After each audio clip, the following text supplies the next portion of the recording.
Bonjour à tous, aujourd'hui nouvelle vidéo sur la mécanique du squat, pourquoi vous devez squatter de telle ou telle manière et pas d'une autre avec les explications qui vont avec. On attaque tout de suite. Go!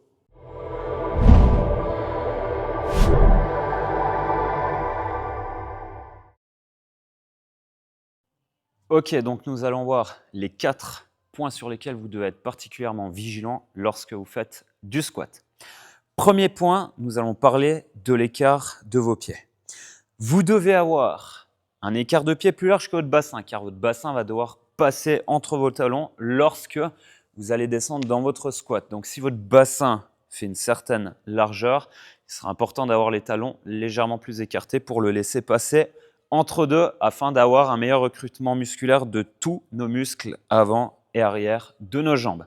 Si vous avez un écart de pied trop serré, vous aurez deux problématiques.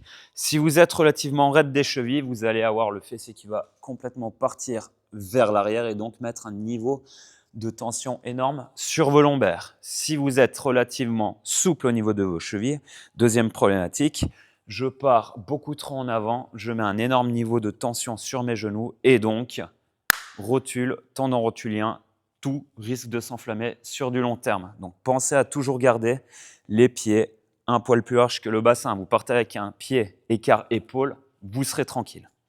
Deuxième point, la rotation de vos chevilles. Si vous partez avec des chevilles légèrement vers l'intérieur ou bien même parallèles, lorsque vous allez descendre, au vu de la mécanique de votre bassin, vous risquerez de créer un gros niveau de friction à l'intérieur de l'âne et au passage créer un gros niveau d'inhibition de vos muscles fessiers, ce qui sera également problématique pour vos lombaires. Je ne dis pas qu'il faut être en grosse rotation externe pour activer vos fessiers. Là, ça va être l'effet contraire. Vous allez mettre un gros niveau d'étirement au niveau de vos attaches des adducteurs, ce qui va avoir également un effet inflammatoire sur la zone du bassin. Vous devez partir plus ou moins avec une légère rotation externe, on va dire 10h10. Et là, vous serez capable de pouvoir recruter l'entièreté de vos muscles jambiers ainsi que de vos fessiers. Pour le troisième point, il sera essentiel de ne pas avoir tout le poids de votre corps uniquement sur vos talons qui va inhiber les fessiers et donc avoir un gros niveau de stress sur vos lombaires, ni même finir avec les talons qui se décollent qui va à son tour remettre un gros niveau de stress sur les genoux. Vous devez avoir la répartition de votre poids de corps qui soit bien équilibrée sur l'entièreté de votre voûte plantaire. Donc avant de partir sur votre squat, déportez légèrement votre poids de corps vers l'avant, crippez vos orteils dans le sol, gardez ce niveau de tension dans votre voûte plantaire et vos orteils afin de descendre en gardant les genoux dans l'axe des pointes des pieds afin d'activer au mieux l'ensemble de vos jambes, fessiers, qui va également activer vos abdos pour protéger vos lombaires. Si vous gardez en tête ces 3 points, vous serez déjà très bien. Dernier point, quatrième point, gardez en tête.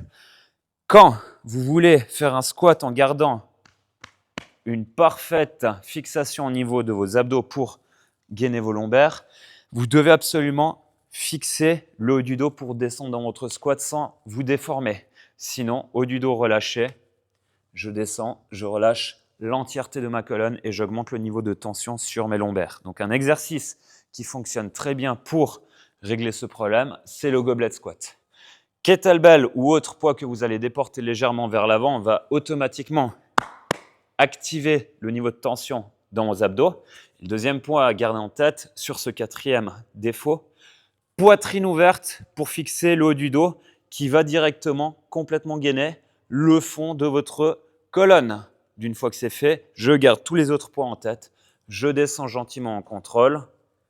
Je remonte, toujours en gardant bien les abdos et l'arrière de votre ceinture scapulaire fixée en arrière. Vous gardez ces 4 points clés en tête avant de faire vos squats.